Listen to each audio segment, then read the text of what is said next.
Good evening, everyone. This is Melissa Thomas of Florida National News coming to you with the evening news rundown for your Monday, August 10th, 2020. Thank you, as always, for tuning in. And as usual, we like to extend our invitation to any business owners that are interested in advertising on the Florida National News platform. We have 5 different shows to choose from, including this one. So if you're interested, be sure to shoot us an email at ads@floridanationalnews.com. We'd love to get started with you. In the meantime, we'd like to start our newscast, as always, with the latest COVID-19 reports globally, here in the United States and in the state of Florida. So, jumping globally, the World Health Organization is reporting over 19.7 million confirmed cases of COVID-19 and over 728,000 confirmed deaths. Here in the United States, we have officially broken the 5 million mark, according to Johns Hopkins University, which is reporting over 5 million confirmed cases and over 160,000 confirmed deaths. Here in the state of Florida, the Department of Health is reporting over 536,000 cases of COVID-19 and over 8,200 confirmed deaths. Now, jumping to our world story today, Brazil's COVID-19 death toll has now passed the 100,000 mark. The BBC is reporting that as of right now, the virus has killed 50,000 people in 3 months, but that the number has doubled in just 50 days there. Now, there have been more than 3 million confirmed cases so far. And as you guys heard us report previously, the AP is saying that those numbers are probably slightly lower than actuality, given the slight lack of testing that's going on there. However, the pandemic is yet to peak, but shops and restaurants there have already reopened, and cases have accelerated in recent weeks in the countryside, particularly in southern and western states in the nation, while the situation does seem to be improving in Sao Paulo, which is the most populous area of Brazil. Now, the BBC is also reporting that the number of infections has declined in the northern states, including Amazonas, which was an earlier hotspot, and in Rio de Janeiro, where pictures last week showed crowded bars and beaches, so that caused a little bit of an outrage. Now, similar to what's happening here in the United States, the virus has been hitting Black populations in Brazil and impoverished neighborhoods known as favelas there particularly hard, and there are fears that it is still spreading among indigenous communities there. Now, Brazil accounts for nearly half of all COVID-19 deaths recorded in Latin America and the Caribbean, and experts are saying that the combination of overcrowded cities, poverty, and ill-equipped health systems is contributing to the outbreak in the region. We'll continue to keep you guys updated on that. Jumping here to the United States, a bit of good news. We're jumping over to New York State. Governor Cuomo there is saying that schools can reopen in the fall. And much like what you guys have heard us report here in Florida, there are going to be some stipulations to those reopenings. Now, he made the announcement today and said that the announcement ends once the speculation as to what would happen, but here are some of the stipulations that are required. He says he wants schools to have at least 3 discussion sessions with parents, likely online, to go over each district's plans for reopening and to answer questions. He wants districts to set up at least 1 session dedicated to teachers, and the districts have to provide and post information to parents and students about what happens if a student or a teacher tests positive for COVID-19. They have to post about testing, and they have to post information about remote learning. To reopen, schools must require masks. Their gym and choir classes have to have 12 feet between students or be completely online. They have to have deep cleaning days to clean all the surfaces. All the schools have to have temperature checks. They have to have procedures for sick kids, how to handle buses, and they have to discuss distance learning options. So very similar to what you guys have heard about the school districts here in the state of Florida as well. Now, most districts have blended 1, 2, or 3 days of classroom instruction with remote learning on the other days, because he wanted schools to be open for at least 3 days out of the week. Now, across New York, nearly 700 school districts have submitted their plans to the state education department outlining how they would reopen the schools fully. So we'll continue to keep you guys updated on that as well. Now, jumping here to the state of Florida, a bit of interesting news coming out of Hillsborough County. The county and Baycare Health System have teamed up to retrofit a hotel into a hospital for COVID-19 patients, for recovering patients. Now, the chief medical officer for ambulatory care and clinical integration at Baycare Health System, Dr. Jackie Cowley, said the recovery time takes a long period of time for COVID-19, much longer than some other illnesses for people being hospitalized. They also remain infectious for weeks, which is really the primary reason for them converting this hotel into a recovery center. So because of that longer recovery, their main concern is that if they have family members at home and they go back home, there's a good potential that the person could spread it to their loved ones. So what the county has chosen to do, they have converted the Quality Inn off of Fowler Avenue into its headquarters and quarantine spot. And right next door is the hotel county officials have retrofitted as a hospital. So they have now upgraded the electrical system for the installation of an automatic transfer force switch, and the facility will have a generator because, of course, we are still in the midst of hurricane season. So Hillsborough County Deputy Fire Marshal Ray Hansen said, obviously, COVID-19 is going to be lasting through the hurricane season, and they want to be prepared in case they have a long-term power outage. So great advanced thinking on their part. Now, each patient that qualifies will be transferred to the hotel once they are discharged from the hospital. They will stay for a few days in a room with access to around-the-clock medical care, which includes meals, vital checks, oxygen, and medication. Now, the county will transform it back to a hotel once the need is no longer there. In the meantime, guys, we're going to take a quick commercial break and come back with some more stories for you. Big business and special interest groups have begun their attacks on Rick Singh. On social media, radio, television. They want to make sure he's no longer in office. Have someone, anyone but Rick Singh in office. And the reason is simple. They don't want to pay their fair share and expect you to pay it for them. Now, the question is, do you want to pay it for them? Welcome back, guys. And here's your next U.S. story. President Trump has signed 4 executive orders over the weekend as congressional Democrats and the White House continue their negotiations over the next version of the coronavirus stimulus bill. At a news conference from his golf resort in Bedminster, New Jersey, President Trump signed those 4 executive orders. In case you missed the report, here's the breakdown. One is going to provide an additional $400 per week in unemployment benefits. The second one suspends some student loan payments through the end of the year.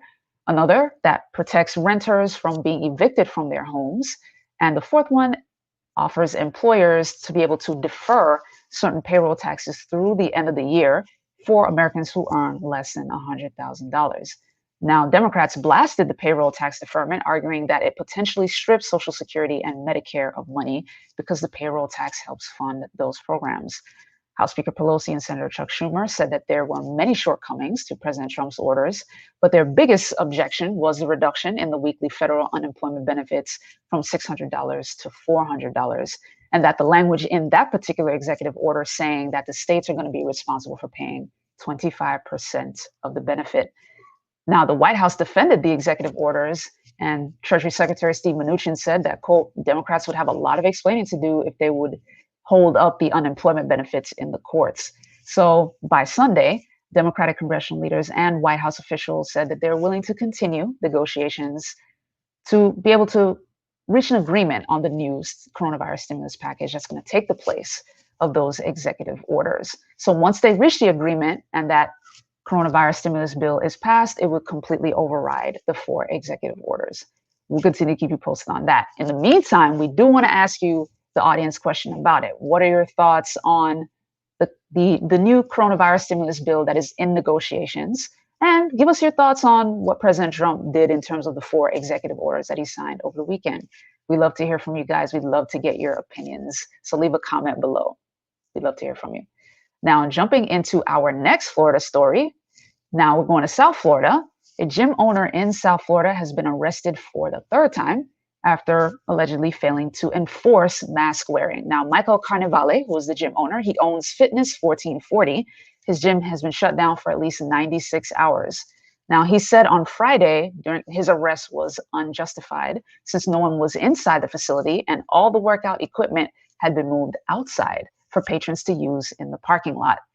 He said, quote, we really have to start asking questions when they're telling gym owners and yoga studio operators, your patrons have to wear a facial covering while exercising. Those of us in the fitness industry understand that's not safe. This is something we can't subscribe to anymore. This is what he said.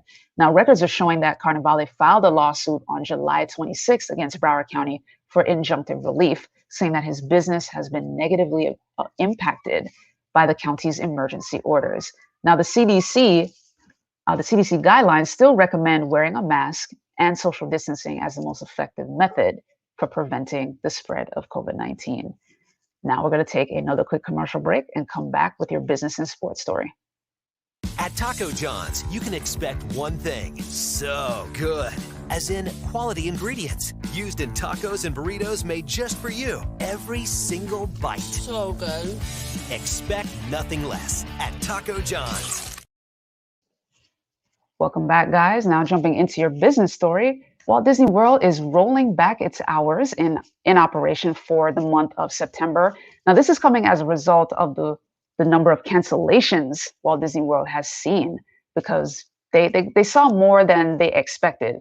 And of course, as you guys have been following our reports, around the time that Disney decided to reopen was also around the time that Florida's COVID-19 numbers began to rise again. So given the increase in cancellations, which was more than they anticipated, they decided to modify their hours. So here's a breakdown of those hours of operation. Effective Tuesday, September 8th, after the Labor Day weekend, Magic Kingdom will close an hour earlier at 6 p.m. Hollywood Studios will close an hour earlier as well at 7 p.m. Epcot will close 2 hours earlier at 7 p.m. And Animal Kingdom will both open later and close earlier. They're going to open at 9 a.m. and close at 5 p.m. So for those of you who are still interested in going to Disney, just know that those are now the modified hours beginning in September, the day after the Labor Day weekend ends, right? Now, jumping into your sports story very quickly, another MLB update. The St. Louis Cardinals, their return to action is still on pause. Unfortunately, they are still dealing with a COVID-19 outbreak there. They had a 3-game series against the Pittsburgh Pirates that was scheduled to begin tonight, but that's postponed. That was postponed as of Sunday officially. The team pretty much already knew that, because as of Saturday night, the tickets that they needed to fly out, those tickets were canceled. So that is the interesting update there. This is the 4th straight Cardinals series that has been postponed following the COVID-19 outbreak that resulted in 9 players and 7 staff members testing positive.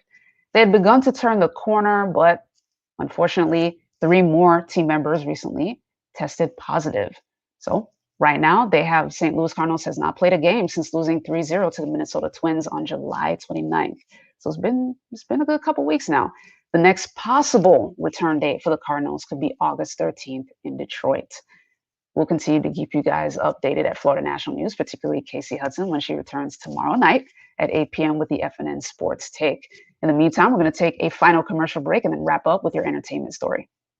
It takes experience to know the difference in property values. For example, this business is not the same as this business. And this house is definitely not the same as this house. And this, well, this is definitely not the same as this. And that's why it's important to have someone who understands true property appraisals to help our community grow, while making sure everyone pays their fair share. Because experience matters. Re-elect Rick Singh for Orange County Property Appraiser. All right, welcome back. As we wrap up with the entertainment story today, the Tribeca Film Festival will set its 20th anniversary edition for June 2021. Of course, you guys know this year's festival had to go pretty much virtual. They had a couple of in-person events, but primarily virtual given the COVID-19 pandemic, especially with New York being such a major hotspot at the time, because the Tribeca Film Festival is typically an April event, and April was the heat of the pandemic here in the United States. So for 2021, the 20th anniversary edition is set for June 9th through the 20th, 2021. They, of course, pushed the dates later. Instead of doing it in April 2021, they wanted to move it later because they wanted to also make sure that as many events as possible could happen in person for theater goers and movie lovers out there. Now, the Tribeca organizers said they will dedicate space at the 2021 festival, marking nearly 20 years since the event was held in the aftermath of the 9/11 terrorist attacks. So they'll make space for films selected for the 2020 festival, but weren't able to premiere in person. So that's a great way to make sure that the filmmakers from this year are able to have a place next year. So all 2020 Tribeca selected filmmakers are invited to showcase their films and celebrate their postponed premieres in 2021. So that's great. In recent weeks, Tribeca also launched a drive-in series of screenings throughout the country. You guys heard us talk about that team up that they did with Walmart to expand the number and reach of those screenings. So the June dates also prevent the festival from conflicting with the 2021 Oscars. And you guys heard us report that those dates got moved as well to April. And of course, the Oscars typically happen in February. So in 2021, the Oscars are going to take place April 25th. So that does it here for us at the Evening News Rundown. Thank you for continuing to tune into Florida National News. Tomorrow, you guys are going to see me twice. I will be having a Politics and Power interview with State Attorney candidate Belvin Perry. So we'll be having an interesting conversation at 1 p.m. Eastern Time tomorrow. And of course, Tuesday, I will be back at 5 p.m. for the Evening News Rundown. And Tuesday night, just as I mentioned before the commercial break, Casey will be back at 8 p.m. Eastern for the FNN Sports Take. If you haven't already, be sure to like, follow, subscribe. You can find us at Florida National News on Facebook, on Instagram, and on YouTube. And on YouTube, be sure to also click the bell icon so you get all of our notifications for all of our shows. And another reminder for anyone looking to advertise on any of our shows, just shoot us a quick email at ads@floridanationalnews.com. We'd love to get started with you.